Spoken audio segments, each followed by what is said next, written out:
কোনো উপায়ে এইসব বাচ্চাদের মেরে ফেলার পরিকল্পনা করছে, তাই যত তাড়াতাড়ি সম্ভব এখানে মিলিটারি আসবে। এই খবর শুনে এলেন বাচ্চাদের সঙ্গে শেষবারের মতো কথা বলতে যায়, যাতে তাদেরকে কনভিন্স করতে পারে, কিন্তু সে বুঝতে পারে যে এইসব বাচ্চাদের জীবিত রাখার কোনো উপায় নেই, এরা লোকজনকে এভাবেই মারতে থাকবে। এদিকে ম্যারি তার বাবার ব্রেনকে বোঝার চেষ্টা করছে যাতে সে বুঝতে পারে তার মাথায় কি চলছে, কিন্তু এলেন ব্যাপারটা বুঝতে পারে, আর তাই সে সমুদ্রের কথা চিন্তা করে আর ব্রেনকে তাদের থেকে আড়াল করে যাতে সরকারের পরিকল্পনা সম্পর্কে তারা না জানে। পরের দিন সকালে ম্যারি ডেভিডের সঙ্গে তার সহানুভূতি এবং ভালোবাসা সম্পর্কে কথা বলছিল। তাকে বলে যে সমাজে এসবের কোনো দাম নেই। এই সময় চার্চের একজন ফাদার মেরির দিকে বন্দুক তাক করে যাতে সে তাকে মারতে পারে, কিন্তু বাকি বাচ্চারা ওই ফাদারের ব্রেনকে নিয়ন্ত্রণ করে তার বন্দুক দিয়ে তাকেই হত্যা করায়। ফাদারের মৃত্যুর পর গ্রামবাসীরা রেগে যায়।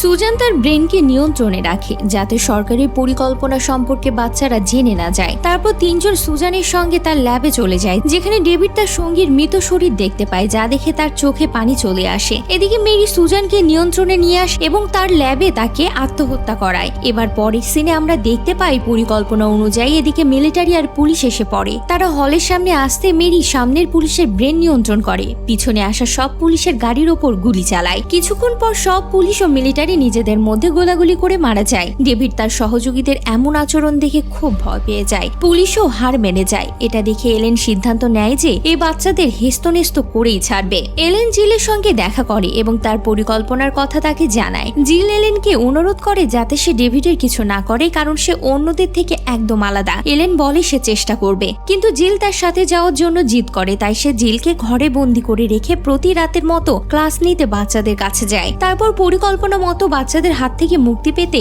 এলেন ব্রিফকেসের মধ্যে বোম সেট করে নিয়ে যায়। ডেভিড যেহেতু তাদের মতো না, এজন্য এলেন বই নেয়ার বাহানায় ডেভিডকে তার গাড়িতে যেতে বলে, কিন্তু ম্যারি এলেনকে সন্দেহ করে বসে এবং তার ব্রেনকে নিয়ন্ত্রণ করার চেষ্টা করে। এটা দেখে ডেভিডের রাগ হয় এবং মেরিকে ধাক্কা দিয়ে ফেলে দেয়। তারপর সব বাচ্চারা মিলে এলেনের ব্রেনকে নিয়ন্ত্রণ করার চেষ্টা করে, কিন্তু এলেন নিজেকে ইমাজিন করে তার ব্রেনকে নিয়ন্ত্রণ করে যাতে বাচ্চারা বোমের ব্যাপারে কিছু বুঝতে না পারে। ওদিকে জিল দরজা ভেঙে ডেভিডকে বাঁচাতে চলে আসে। এলেন জিলকে বলে তাড়াতাড়ি তুমি ডেভিডকে নিয়ে এখান থেকে চলে যাও, আর অবশেষে বাচ্চারা এলেনের ব্রেনকে নিয়ন্ত্রণ করে ফেলে, কিন্তু ততক্ষণে অনেক দেরি হয়ে গেছে। বোম ব্লাস্ট হয়ে যায় এবং বাচ্চাদের সাথে এলেনও মারা যায়। এরপর আমরা দেখতে পাই জিল ও ডেভিড বেঁচে যায়। জিল ডেভিডকে বলে যে তারা এমন কোথাও যাবে যেখানে তাদের কেউ চিনতেই পারবে না, আর এই মুভিটা এখানেই শেষ হয়ে যায়।